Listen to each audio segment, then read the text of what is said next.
E dentro disso, eu quero apresentar aqui a estrutura atual do setor de gás natural, apresentar os possíveis elos de integração entre esses setores, ou alguns dos possíveis, né? E apresentar as vantagens para ambos os setores dessa integração.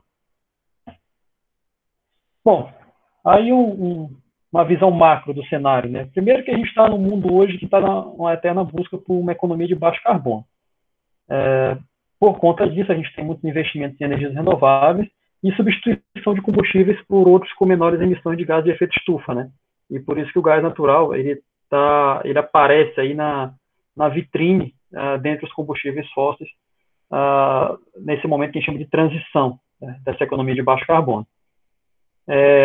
Também, em função disso, a gente observa um aumento da oferta de renováveis, de fontes renováveis, não só no Brasil, mas no mundo como um todo.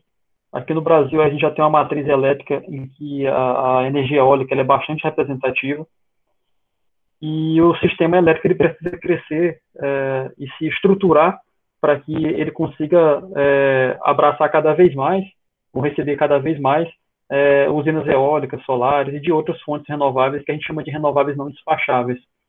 Tá? Se ele não se estruturar, o que pode ocorrer é desperdício de energia por falta de armazenamento. Em alguns momentos, eu vou falar um pouquinho mais lá na frente, as eólicas, por exemplo, elas geram mais do que o sistema precisa, e ocorre o efeito do cut-off, quando você precisa tirar o parque eólico do sistema para não haver excesso de geração.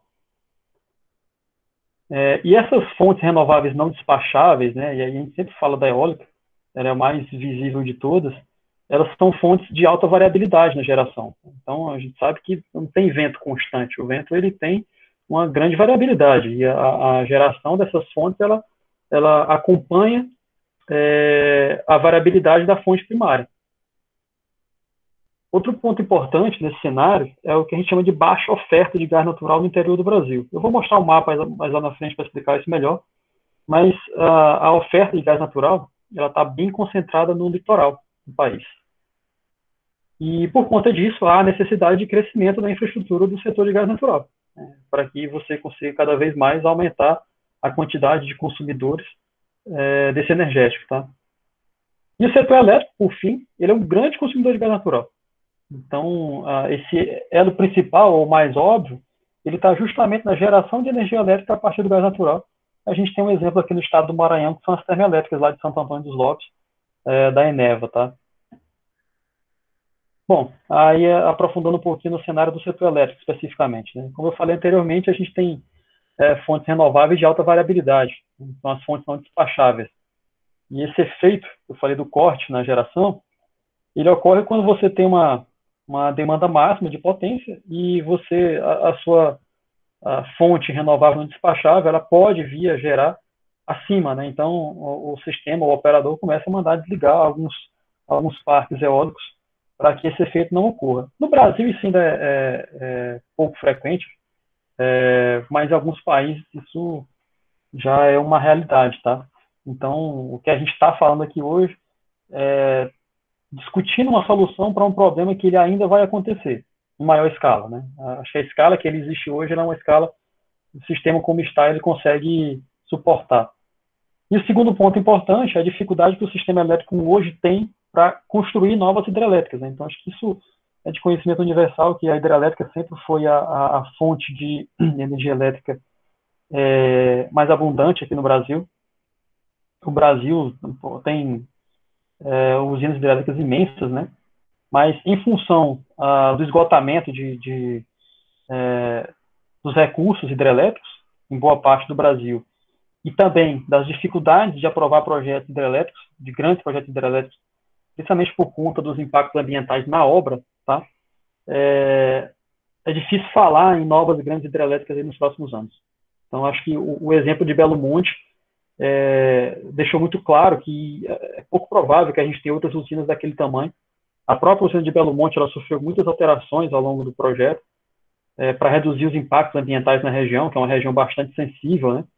Então, se a gente tem, por um lado, um crescimento de fontes renováveis não despacháveis e precisa de uma outra fonte que faça a complementação, e ainda assim a hidrelétrica, que seria essa fonte natural, não tem como crescer tanto a sua oferta, a gente precisa de um substituto. E esse substituto a gente fala que são as termoelétricas a gás natural. Então, no passado, e leia-se até talvez ainda presente, essas hidrelétricas elas compensavam as variações no consumo, né? Então, os consumidores não consomem energia elétrica de uma maneira constante, né? Então, o consumo ele é variável e as hidrelétricas variavam sua geração para compensar essas variações de consumo. Quando você insere na rede geradores não despacháveis ou geradores com alta variabilidade, aquele gerador hidrelétrico que antes precisava compensar só a variação no consumo, ele passa a precisar compensar também as variações do lado da geração. Porque, além do fato das eólicas gerarem a mais, por muito tempo elas também geram a menos. Idem para solar, né? Solar a gente ainda consegue ver uma sazonalidade intradiária, tá? Então, o sistema elétrico precisa ter fontes que consigam responder rapidamente a essas variações, tanto do lado do consumo quanto do lado da geração. O gás natural, aqui, eu até acho que eu poderia ter colocado aqui o mapa da transmissão de energia elétrica, mas a energia elétrica, o Brasil está praticamente todo fatiado por linha de transmissão. Acho que só um estado no Brasil hoje está ainda com um sistema isolado, o restante está todo em sistema interligado. Já o gás natural, não. Se vocês observarem essa figura, essas linhas pretas aqui, que são os gasodutos de transporte, eles estão basicamente concentrados no litoral. Tá? Esse que vem aqui passando pelo Mato Grosso do Sul é o famoso Gasbol. Então, é por onde a gente iniciou a importação de gás natural da Bolívia. Tá? Então, a gente tem uma malha de transporte muito concentrada no litoral. Os estados do interior do país, eles são simplesmente hoje, talvez, sem um horizonte de contar com esse importante energético nas suas matrizes energéticas, né? Então, falta essa interiorização da malha. Os investimentos para essa interiorização são muito altos. A gente está falando de grandes gasodutos. E para que se viabilize um gasoduto desse porte, é necessário que haja o que a gente chama de consumidores âncora, né? Então, são consumidores que eles têm um consumo muito grande, de forma que o custo unitário daquele gasoduto, daquela obra, ele fique diluído de uma maneira que não comprometa a viabilidade do negócio, nem para o consumidor, nem para o fornecedor do gás. Tá? Então, esse conceito ele vale para qualquer serviço de utilidade pública, né? Água, energia elétrica, gás. Quando o investimento é muito alto, para um consumo muito pequeno, geralmente a tarifa se torna muito alta. Então, para que você consiga expandir a malha de uma maneira sustentável, é preciso que haja esses consumidores âncora. Eu já adianto que a ideia é que esses consumidores âncora sejam termoelétricas instaladas no interior do país. Eu peguei esse infográfico aqui do site do EPE, um infográfico bem simples, tá? Eu não sei se todo mundo tem proximidade com o setor de gás natural, mas o setor ele tem suas similaridades com o setor elétrico e também com o setor de água, por exemplo. No meu caso, quando eu fiz a transição para trabalhar na área de gás, eu usei muito a analogia do setor de gás com o setor elétrico para entender um pouco do funcionamento. Na prática, a gente tem a parte de produção de gás, né? Então tem os campos de produção, tanto offshore, mar, quanto onshore, em terra. Esse gás ele é extraído, ou aqui no Maranhão, por exemplo, ele vem só o gás, né? Ou ele pode vir associado ao óleo. E por isso tem todo o processo de tratamento do gás, enfim. Então, depois da extração, a gente tem um processo de tratamento. E ele é transportado em gasodutos de transporte. E também esse gás pode ser recebido via navio, na forma liquefeita, o famoso gás natural liquefeito, GNL, importado de outros países. O Brasil já tem esse modal também. Eu vou mostrar mais lá na frente alguns terminais que já existem. Depois, esse gás vai para um gasoduto e vai para suas unidades de consumo. Tá? A gente tem também a importação, como eu falei anteriormente, aqui da Bolívia. O Brasil compra gás da Bolívia. E daí chega nos consumidores finais, que tem automóveis, residências, indústria, refinaria e as nossas termoelétricas, que é talvez o maior foco hoje dessa apresentação. Esse gráfico é interessante, eu puxei esse gráfico do Balanço Energético Nacional, que mostra a demanda indicativa do horizonte de longo prazo aí para o setor de gás natural. Observem aqui nessa área cinza que a demanda projetada aí de termoelétricas a gás natural ela vai ficar aproximadamente constante até 2029, Entretanto, tem uma demanda indicativa aqui, que são novas térmicas que podem vir a ser construídas a ciclo combinado, que podem vir a dobrar, né, a mais que dobrar esse consumo total de gás natural no país. Isso aqui na malha integrada, tá? Aí, quando eu falo de malha integrada, eu estou falando dos gasodutos que se integram no país inteiro. Existem termoelétricas que não estão integradas à malha. O caso do Maranhão, por exemplo, as térmicas elas têm um conceito próprio aqui, que é o famoso gas to wire, né? Então, eles praticamente já extraem o gás do poço e já geram energia elétrica em seguida. Então, esse gás ele é extraído localmente e utilizado localmente, ele não está integrado na malha. Então, ele não entra nessa conta aqui. E tem o caso também da termoelétrica lá em Sergipe, que foi construída há pouco tempo, com um terminal de GNL. Por enquanto, ela não está integrada, mas é bastante provável que esse terminal de GNL seja integrado futuramente, até porque ele foi construído com sobra de capacidade. Tá? Essa térmica, eu acho que ela tem 7 milhões de metros cúbicos dia de capacidade, de máxima, né? E o terminal, salvo engano, é de 14 milhões de metros cúbicos. Então, eles vão ter excedente. Para o empreendedor, é importante que esse excedente ele possa vir a ser comercializado. Então, é natural que em algum momento eles façam a integração desse gasoduto à malha, desse terminal à malha de gasodutos. Aí alguém pode fazer uma pergunta, né? Porque, teoricamente, gás e energia elétrica eles são concorrentes, tá? Em alguns setores. Por exemplo, aqui eu citei o aquecimento, a refrigeração e cocção. Né? Então, se for olhar para o lado residencial, você pode ter tanto um chuveiro elétrico quanto um chuveiro a gás. O próprio aquecimento, aqui, para a gente na região Nordeste, isso não é necessário, mas em países europeus, eles usam muito aquecedores em determinado período do ano, né? E esse aquecimento, ele pode ser elétrico, ele pode ser a gás. E a refrigeração também, apesar de não ser comum, o gás natural também é utilizado para refrigeração. Então, um é substituto do outro pelo menos essas três áreas de uso aí. Por que, mesmo sendo concorrentes, faz sentido integrar esses dois setores? Bom, primeiro que esses três exemplos que eu coloquei, eles correspondem a um volume relativamente baixo, né? E segundo, porque, e aí usando um conceito aqui de teoria dos jogos cooperativos, né? Entende-se que, em cooperação, ambos tendem a ganhar mais do que se eles operassem sozinhos. Então, o exemplo mais claro aqui é o das termoelétricas, eu vou falar um pouquinho mais disso lá na frente, mas as termoelétricas elas são talvez a alternativa mais viável para amortizar os investimentos em gás natural, em grandes gasodutos. Então, aqui nós estamos falando de um volume representativo, como eu mostrei naquele primeiro gráfico, e isso mostra que dá, sim, para esses setores cooperarem, ainda que haja alguma competição entre eles. Bom, aí, passado esse cenário, eu vou falar aqui um pouquinho das possíveis interfaces, ou as principais. Eu separei três aqui, né? A primeira delas é o armazenamento de energia. Segundo, é o que eu chamo aqui de geração complementar, ou seja, o gás natural ser usado para gerar energia elétrica naqueles momentos em que as fontes convencionais, as renováveis, principalmente, não tiverem condições de suprir toda a demanda das cargas. E a geração térmica na base do sistema, né? Ou seja, independente de geração de outras fontes, algumas térmicas de gás natural já seriam despachadas na base e você teria um consumo aí mínimo garantido de gás natural no setor.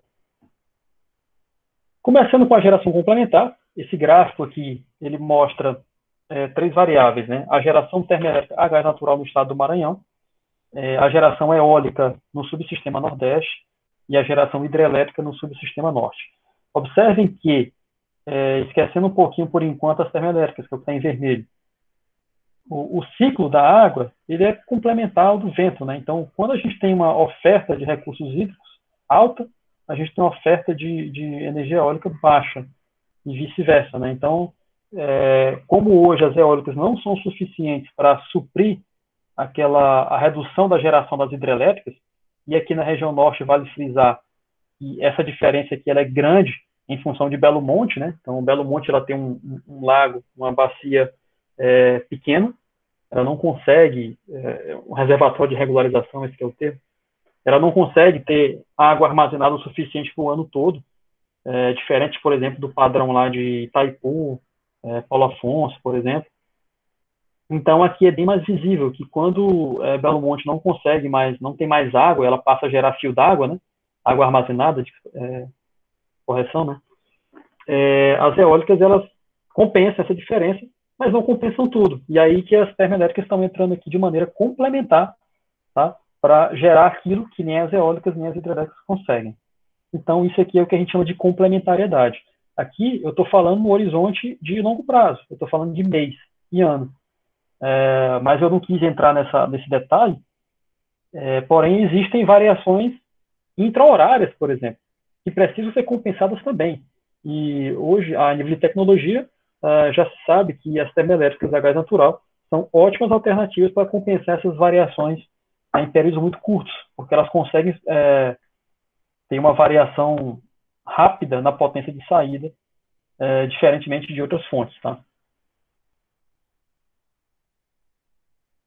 Quando eu falo agora sobre geração térmica na base, né?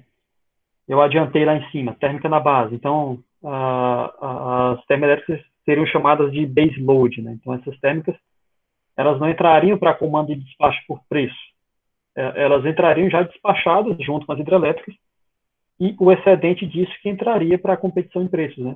Então, eu estou falando de uma maneira bem geral, tá? E isso tem uma vantagem, né?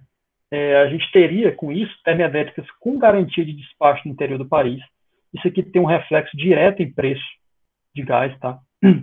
Isso reduz o risco nos contratos de fornecimento de gás. Porque imagina o seguinte, você vai gastar alguns milhões de dólares para construir uma termoelétrica. Você vai gastar alguns milhões de dólares, ou vários milhões de dólares, para construir um gasoduto até aquela termoelétrica. Se você não tiver um consumo garantido, você tem duas possibilidades. Ou aquele empreendimento vai à falência, ou ele vai entrar no leilão com preço muito alto, porque ele precisa considerar que existe uma incerteza no fornecimento dele. Então, se por outro lado você garante uma receita mínima, colocando essas térmicas na base do sistema, ou seja, você já dá uma previsão de longo prazo que elas têm uma geração garantida, você tem um reflexo direto no custo variável unitário dessas usinas e também no preço do gás comprado, tá? Então, isso aqui é uma cadeia. Esse risco aqui, ele não existe risco eliminado com essa estratégia. Existe risco transferido. Então, se a termoelétrica ela não tem a garantia de geração, ela vai transferir o risco dela de não gerar para o sistema em cima do CVU, quando ela gerar, e do custo de disponibilidade. O fornecedor de gás natural, tanto o terminal quanto o fornecedor estrangeiro, eles vão colocar nos contratos cláusulas para ter alguma receita mínima, ainda que não haja consumo, tá? Então, isso no mercado é muito comum. Então, essa estratégia de colocar térmicas na base tem essa vantagem de reduzir custos para a cadeia como um todo. Também tem a necessidade da interiorização da malha, como eu falei. Outra questão relacionada a isso é a geração de energia próxima a alguns centros de consumo. Apesar dos maiores centros de consumo estarem no litoral, principalmente aí Rio e São Paulo, mas há grandes aglomerados urbanos aí no interior do Brasil que demandam energia elétrica e onde seria interessante ter térmicos próximos, porque isso você reduz, inclusive, ou adia a necessidade de investimentos em transmissão de energia elétrica. Então, se você coloca a geração toda no litoral, você vai precisar reforçar o seu sistema de transmissão para que aquela energia seja escoada do litoral para o interior do país. E por último, tem uma relação que precisa ser estudada. Eu vi isso aqui num artigo, mas é bastante antigo, acho que esse artigo é de 2000 ou 2002, não lembro exatamente, mas era um comparativo entre o custo de você construir uma linha de transmissão e construir um gasoduto. Então, você vai comparar o custo unitário, por exemplo, por quilowatt-hora, de transmitir a mesma quantidade de energia, seja ela na forma de gás, seja ela na forma de energia elétrica. Comparando as possibilidades de colocar a termoelétrica no interior ou colocar a termoelétrica no litoral. Então, se você fizer uma comparação entre o mesmo consumidor com a térmica do lado dele ou no litoral, tem que se fazer essa comparação de qual é o custo mais viável. Tá? Então, eu não encontrei mais trabalhos nessa linha, só esse trabalho mais antigo. Inclusive, acho que daria uma linha de pesquisa interessante. Bom, eu falei das duas primeiras soluções, né, que eram a térmica na base e a geração complementar. Aí eu vou entrar numa área aqui mais que a nível de Brasil está mais no nosso imaginário, mas em outros países isso já existe. Tá? talvez não a nível comercial, mas tecnologicamente já existe. Então, a gente falou ali sobre o excedente na geração renovável, né? Recuperei aquela figurinha aqui. Esse excedente, para que eu não precise desligar as minhas usinas, eu posso armazenar esse excedente. Aí nós vamos entrar numa segunda discussão. Qual é a melhor maneira de armazenar energia? A melhor não só do ponto de vista técnico, né, mas também do ponto de vista econômico e do ponto de vista ambiental. Todo mundo pensa logo, eu vou armazenar em baterias. Beleza. Mas qual o custo da construção de bancos de bateria e qual é o impacto ambiental da fabricação de baterias e posterior descarte? Então, uma das alternativas para armazenamento é utilizar o gás natural. Tá? Desculpa, é utilizar o hidrogênio. Tá? A primeira maneira, mais óbvia, é a partir de eletrólise. Né? Então, você utiliza aquele excedente de energia elétrica e produz H2 a partir do processo de eletrólise. Esse H2 pode ser transportado tanto em transporte rodoviário, em cilindros, quanto em transporte dutoviário, em dutos. Em ambos os casos, há custos associados a isso. Né? Então, pense a nível de Brasil. O Brasil não tem redes de hidrogênio. A gente não tem uma malha de hidrogênio. Então, imagina o custo para se construir uma malha de hidrogênio. É muito alto. Eu diria até, um chute meu, que é praticamente impossível construir uma malha de hidrogênio aqui no Brasil, até porque a demanda, eu não sou um especialista no setor de hidrogênio, mas imagino que a demanda seja baixa e jamais justificaria uma construção de malha. Outra maneira é o que se chama de steam reforming, eu não lembro o termo em português, mas basicamente você usa o próprio gás natural para produzir hidrogênio. Tá? Então, se você tem uma geração de energia eólica próxima a um gasoduto ou produção de gás natural, você pode usar o próprio gás para obter hidrogênio com uma eficiência até maior do que no processo de eletrólise. E uma vez que você tem esse gás próximo, você pode reinjetar esse H2 na própria rede de gás natural. Então, eu coloquei aqui do lado um exemplo de que seria uma rede, né, integrada aqui, com geração de energia eólica, injeção de gás natural de várias fontes. Você pode ter uma rede somente de H2, como eu falei anteriormente, ou um blend, né, uma mistura de H2 com gás natural. A nível de legislação, isso já é permitido em muitos países. Eu coloquei aqui um gráfico da IEA, tá? Ele mostra mais ou menos a proporção aí de gás natural e H2 em cada um dos países. Isso significa que, a nível de legislação, esses países já poderiam usar essa solução, né, de injetar H2 na rede de gás natural. Como eu falei anteriormente, substituir completamente uma rede de gás natural por hidrogênio é improvável. Tá? A gente precisaria substituir a rede inteira. Algumas pesquisas apontam que os dutos aí de aço carbono, que é o mais usado para gás natural, eles tornam-se mais frágeis em contato com 100% H2. Algumas publicações falam em que em um limite aí de 20% em volume de H2, no limite de segurança, nesse blend. E, como eu falei, já existem países que permitem essa composição, esse blend, né? Bom, por que colocar o H2 dentro da rede de gás natural? Primeiro, porque ele pode ser queimado em conjunto, tá? Uma vez que você queima o hidrogênio em conjunto com o gás natural, o resultado disso é uma queima mais limpa. Então, eu estou reduzindo a quantidade de carbono na minha mistura. Consequentemente, eu tenho uma menor emissão de CO2 e monóxido de carbono. Outra possibilidade, remota, mas é uma possibilidade, é você transportar hidrogênio pela rede de gás natural. Você injeta numa ponta e retira na outra.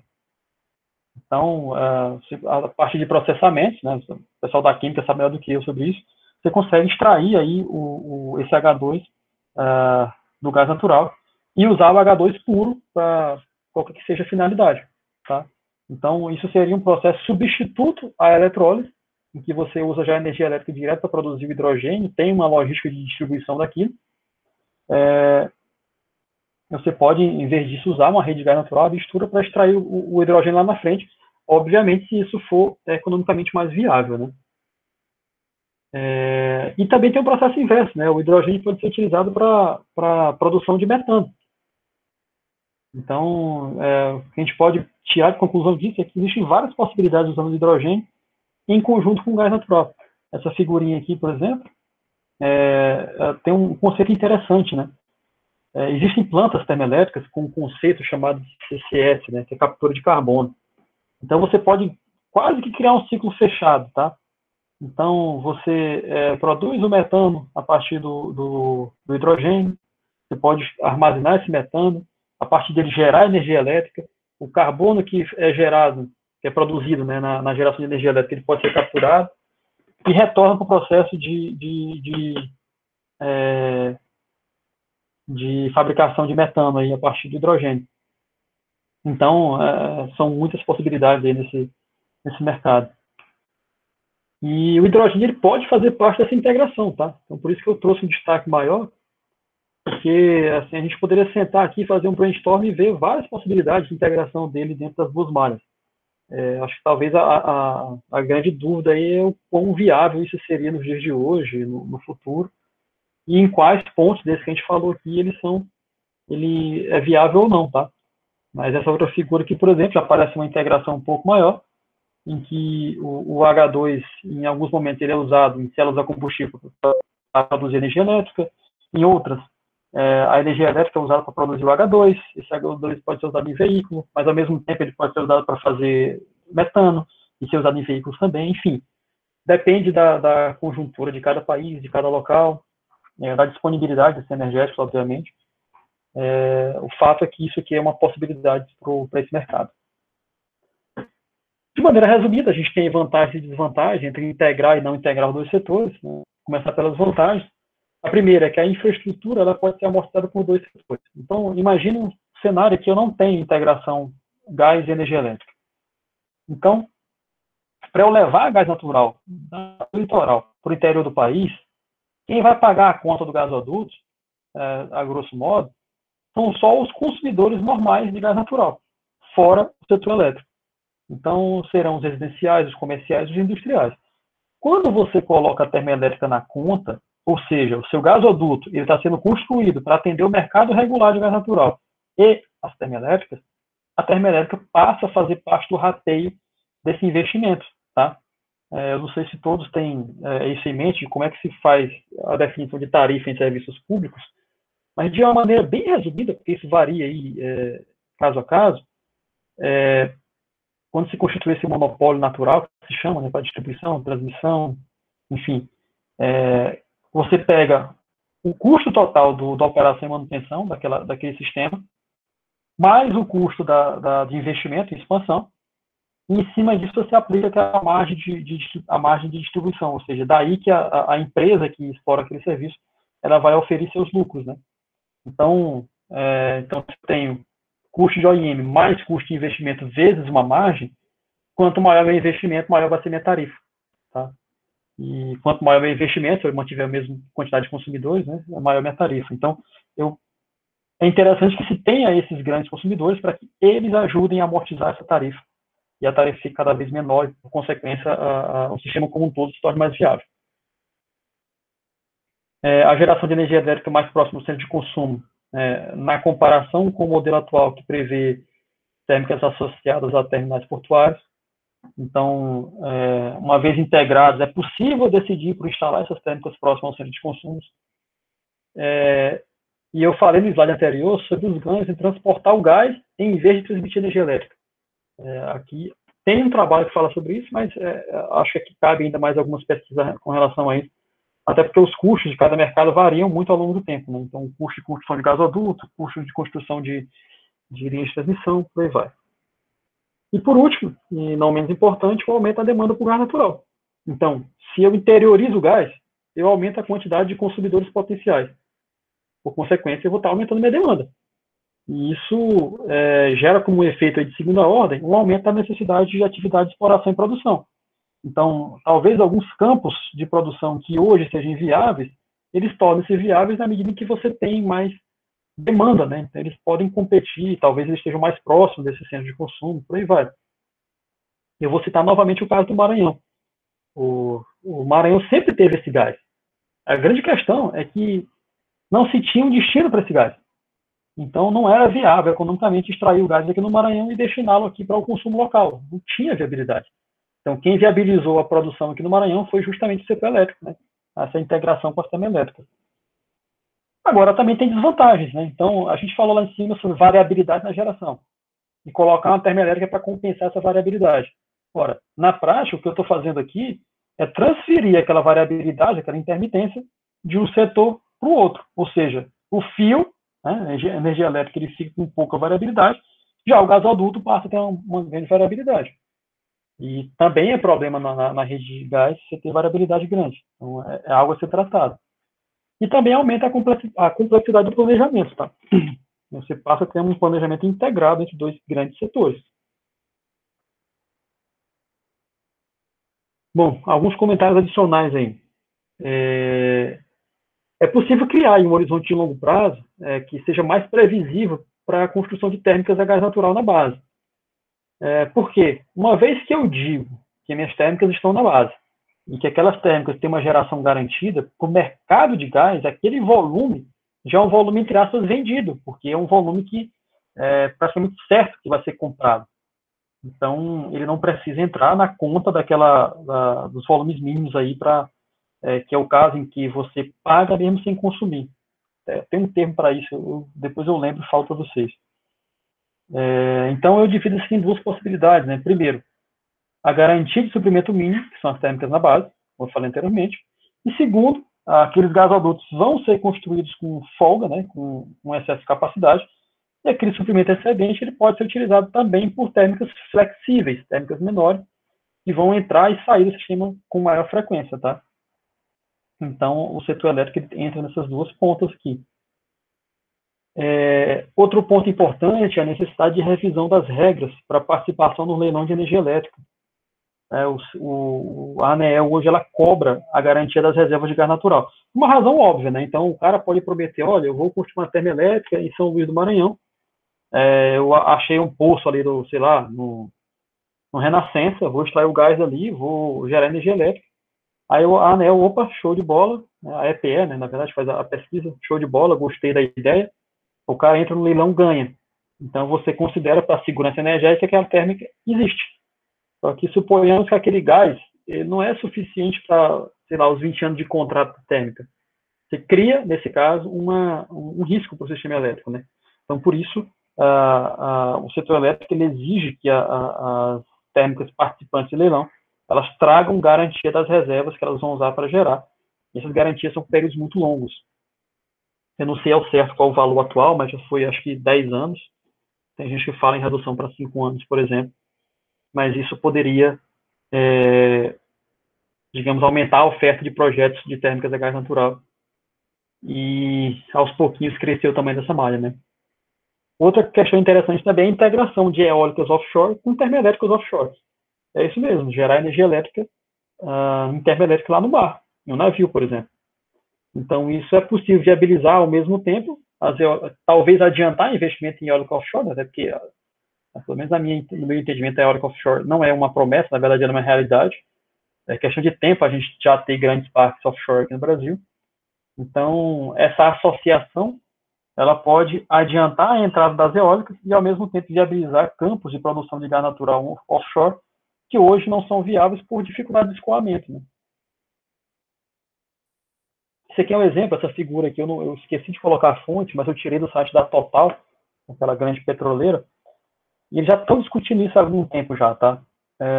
Tem artigos científicos que falam sobre essa possibilidade de geração de energia elétrica no offshore. Por quê? Para o offshore, é mais barato você transmitir energia elétrica em corrente contínua do que você transportar esse gás.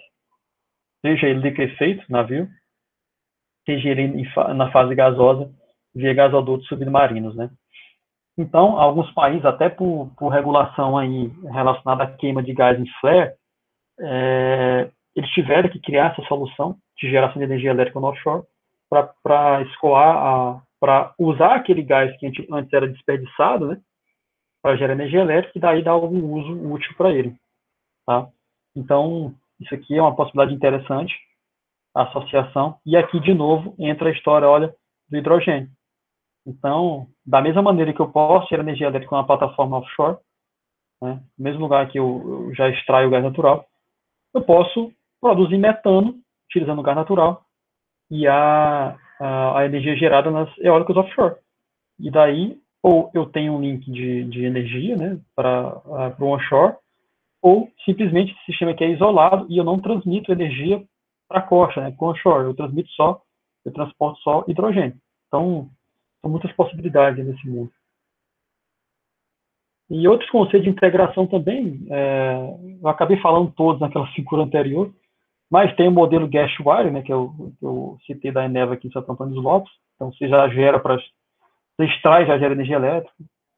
Você pode usar as eólicas offshore só para gerar energia elétrica para plataforma, seja de petróleo ou de gás, produção de hidrogênio, aproveitar a captura de carbono, enfim, integrar tudo isso em hubs de energia inteligente. Né? Bom, aqui rapidamente uma visão de futuro, até porque, confesso a vocês, para mim essa visão de futuro do setor de gás ainda não é muito clara, tá? Mas é uma discussão que está bem atual aqui no mercado. O que se vai observar nos próximos anos é um aumento da oferta de gás natural liquefeito importado. Vejam nessa figura aqui ao lado, esses naviozinhos verde escuro aqui são terminais que já existem. Né? Então, existe um na Baía de Guanabara, Rio de Janeiro, na Bahia, e aqui no Pecém, no Ceará, perto de Fortaleza. Essa figura da EPE está antiga, né? Mas esse terminal aqui de Sergipe já existe, então não é mais um terminal aí previsto, é um terminal existente. Mas tem vários projetos, inclusive aqui no Maranhão. Aqui no Pará, já teve um projeto de termoelétrica que ganhou o leilão, lá em Barcarena. Então, acho que 2024, que é o prazo do PPA deles, eles devem começar a gerar energia elétrica lá. Por consequência, já vai ter um terminal de GNL no Pará também. Enfim, então isso aqui vai ser o dia a dia do setor dos próximos anos. Vai ser vários empreendimentos apresentando projetos de terminais de GNL para importar GNL de outros países, não só da Bolívia. Né? Também é uma realidade o modal rodoviário para transporte de gás natural liquefeito. Eu não sei se vocês chegaram a participar, mas teve um evento aqui do governo do estado, em parceria com a empresa Golar Power, que é justamente a empresa que ganhou o leilão lá no Pará. A Gasmar participou desse evento também, a ANP, a ANEEL, um evento muito interessante aqui no Maranhão, e falaram sobre o modal rodoviário. Então, você pode, com gás ainda na fase líquida, né? O gás na fase líquida estranho, né? Mas é o termo usual. O gás natural liquefeito, ele pode sair do navio liquefeito, entrar num caminhãozinho ainda liquefeito e ser transportado para o interior do estado. Isso numa etapa inicial, para você fomentar o consumo no interior e depois construir um gasoduto, por exemplo. Então, isso poderia capitanear e iniciar os investimentos em gás natural para o interior, para depois o gasoduto vir. Né? Outro ponto importante é a necessidade de reestruturação do setor. Eu estive em 2016, salvo engano, 2017, no simpósio de gás natural, chama Rio Oil and Gas, e lá já se falava, já tinha artigos falando sobre um operador nacional do sistema de gás, assim como existe o operador nacional do sistema elétrico. Então, na medida em que eu cresço a minha rede, a minha malha de gasodutos, a complexidade aumenta e, por consequência, eu preciso ter alguém que tenha uma visão centralizada, que olhe de cima e opere isso tudo.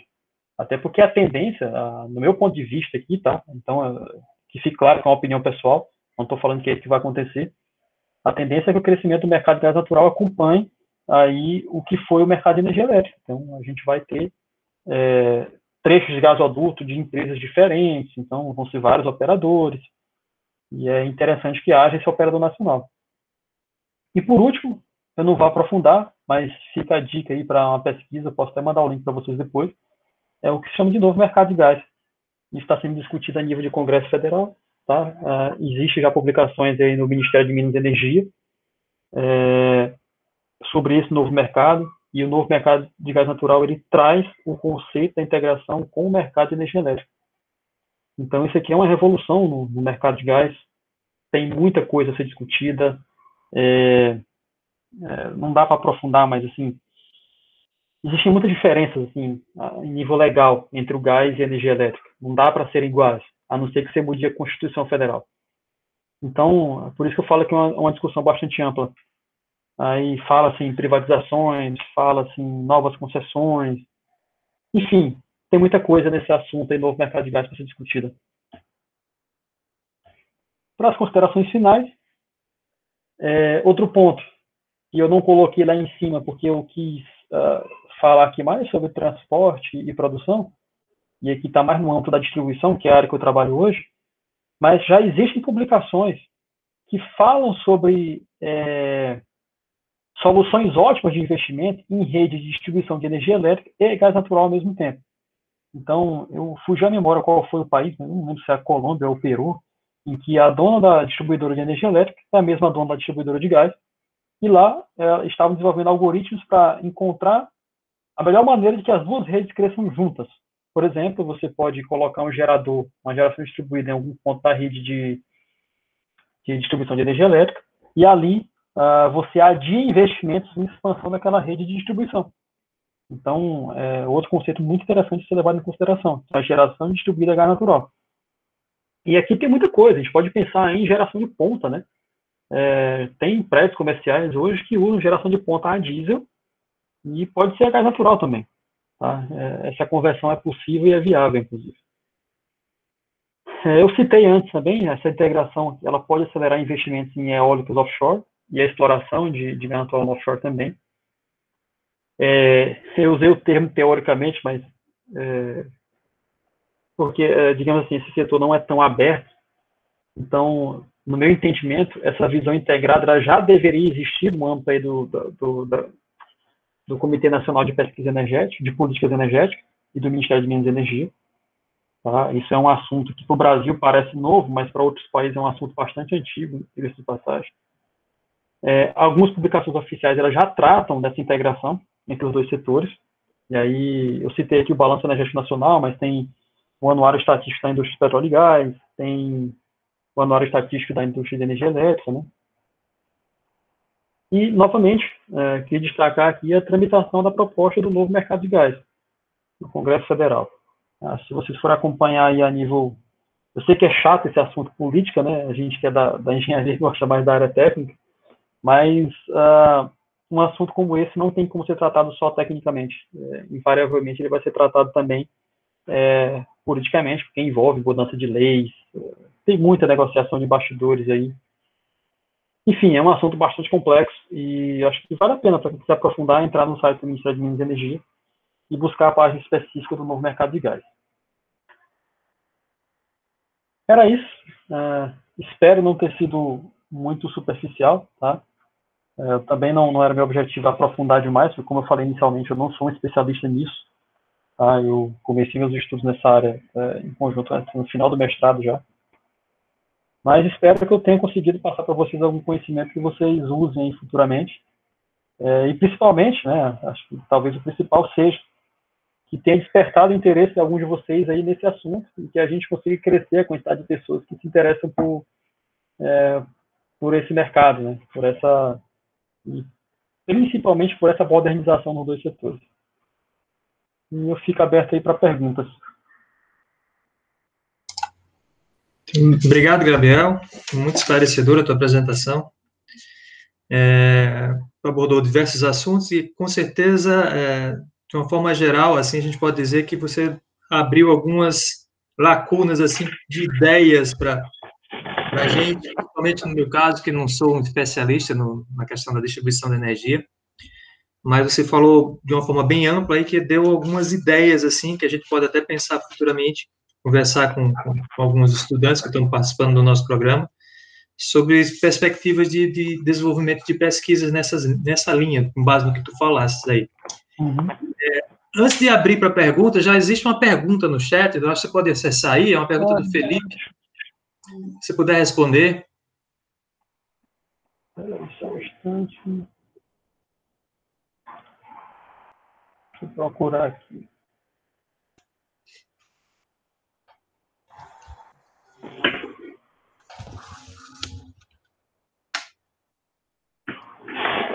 Na sua opinião, o ideal seria o Brasil investir em mais gasodutos ou transportar o gás através da cabotagem ou outros modais de transporte? Cara, na minha opinião, tem que integrar tudo isso, tá? Acho que cada caso vai demandar uma solução diferente. talvez ali a região amazônica, por ser uma região mais sensível, ela precisa inicialmente de um transporte por cabotagem, transporte marítimo, mas outras regiões, talvez o transporte por gasoduto seja o mais viável no curto prazo. Até a título de exemplo, eu não citei na apresentação, mas lá no Amazonas, a própria Eneva, que é a que opera os portos aqui no Maranhão, ela ganhou um leilão de uma térmica lá em Roraima, salvo engano, e ela extrai gás natural no Amazonas e transporta de que é feito em caminhões, são 1.280 quilômetros, para Roraima para gerar energia elétrica. Eu chamo de gasoduto virtual, né? Então, esse gasoduto virtual, ele pode ser caminhão, ele pode ser um pequeno barco, um cabotagem, por exemplo, ou ele pode ser um grande navio para um transporte mais longo, né? Então, a minha opinião é que a solução varia conforme o problema, né? Então, cada estado vai ter inicialmente uma solução diferente, mas talvez no horizonte de longo prazo, aí, sei lá, 50 anos, por aí, acho que tudo vai convergir para o gasoduto, que é o que tem os menores custos fixos aí de operação.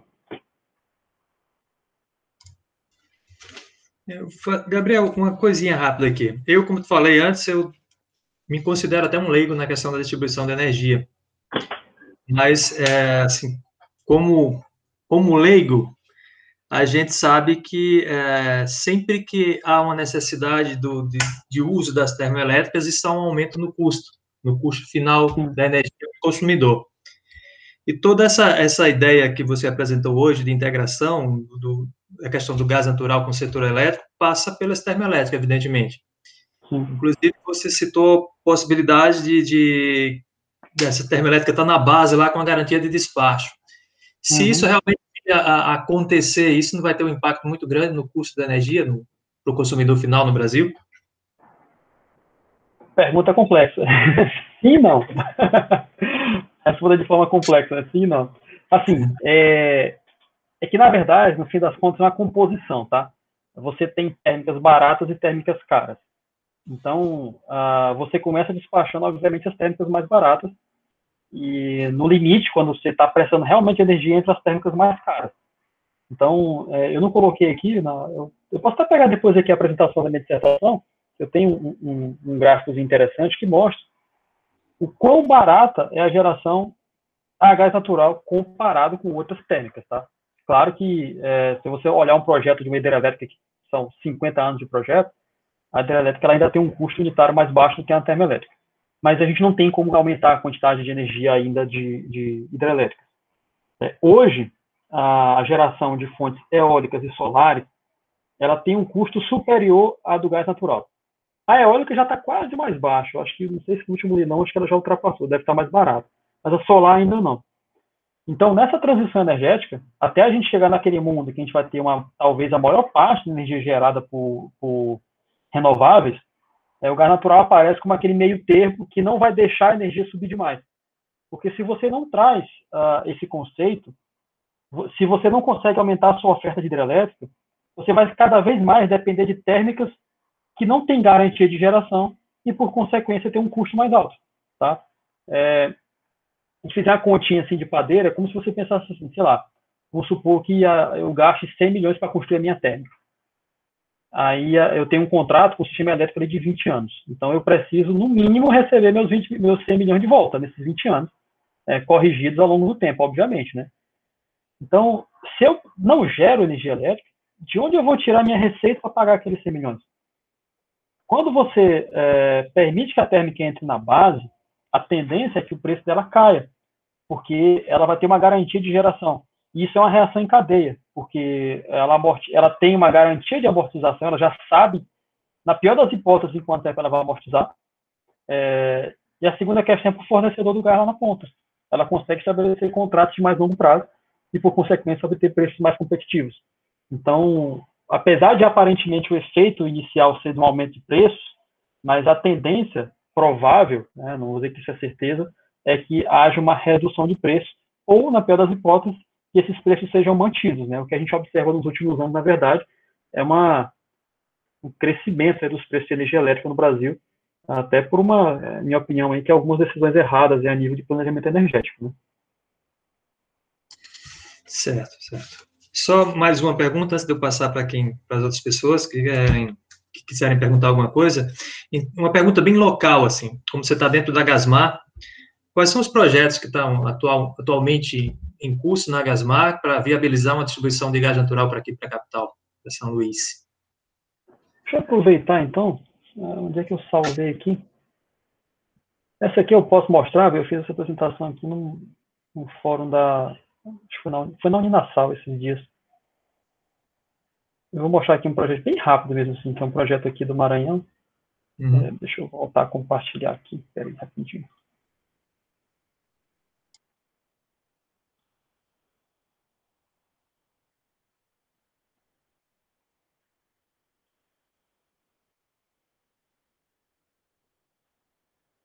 Vocês veem minha tela aí? Sim, sim. Beleza. Então, vou pular aqui para a parte do Maranhão. Eu comentei lá em cima sobre projetos de terminais aqui na ilha, né? Eu falei do Pará, que já ganhou essa é uma imagem aérea da região do Pará, em Barcarena, no terminal de Vila do Conde. Aqui na ilha do Maranhão tem 2 projetos, um da própria Eneva e outro da Geramar. A Geramar ela tem uma termoelétrica lá em Miranda do Norte, a diesel, né? São 2 termoelétricas lá. Então eles têm um projeto já participaram de leilão, inclusive, mas não conseguiram ganhar o leilão. Então, aí eu estou falando aqui de horizonte de 5, 6 anos, tá? Então é provável que eles entrem no próximo leilão novamente. Mas existe um projeto atual aí, que é de atendimento a algumas indústrias locais. Esse projeto, não sei se eu coloquei aqui, ele foi anunciado, né, no evento que eu falei para vocês, da Gola com o governo do estado, inicialmente para atender aquela região ali do Porto, né, de Itaqui, onde tem Vale, um pouco mais longe tem Alumar também. Então, a gente pode falar aí que no horizonte de 2 anos, 3 anos, a gente já pode ter gás natural aqui na ilha de São Luís para outros usos além da termoelétrica, né? Então, uma vez que um grande consumidor como esse, ele fecha um contrato com a distribuidora e a gente fecha um contrato com o fornecedor, daí começar a ramificar a rede, né? Então, a gente sai, por exemplo, não estou dizendo que é isso, mas vamos supor que a Gasmar consiga fechar um contrato com a Vale. Esse contrato ele vai permitir que a Gasmar possa ramificar a rede dela e atender consumidores menores. E a tendência, acho que está aqui nesse slide, mas a tendência é que tem uma hierarquiazinha aqui, você começa com o industrial, depois o automotivo, o comercial. Então, na medida que você vai amortizando os investimentos, você consegue cada vez mais adentrar nos perfis de consumo, né? Invariavelmente tem que começar pelo industrial. O automotivo é algo que também está bem em evidência, até em função do aumento da gasolina, né? E o comercial. E isso, obviamente, vai começar pelas macro-regiões do estado. Aqui, na época, foi citado São Luís, vai acabar o Caxias, aí Caxias entre Timon, também aquela região, e a região de Imperatriz. E o horizonte aí de longo prazo, como eu falei, no curto prazo tem esse protocolo Golar aqui, que é atender só a região aqui do Porto, mas tem as térmicas que eu falei anteriormente também, para próximos leilões aí, 2025, 26, 27. E essas térmicas aí, quando uma térmica dessa se instalar aqui em São Luís, cara, é muito gás, então para ramificar é muito rápido, tá? E longo prazo, né? Talvez até interligar a ilha de São Luís com o gasoduto, com a região lá de Santo Antônio dos Lopes, a bacia do Parnaíba.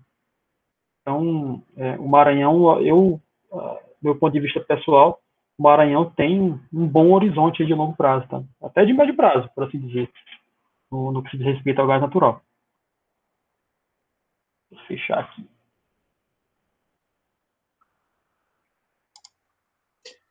Alguém mais quer fazer alguma pergunta? Se quiser, pode abrir o microfone, não tem problema nenhum. Estamos Tem com alguém com a poucas mão? pessoas. O Maurício levantou a mão aqui, não sei se... Fazer alguma pergunta, Maurício? Não, professor, foi sem querer. Beleza. Lisete, quer falar alguma coisa? Enquanto...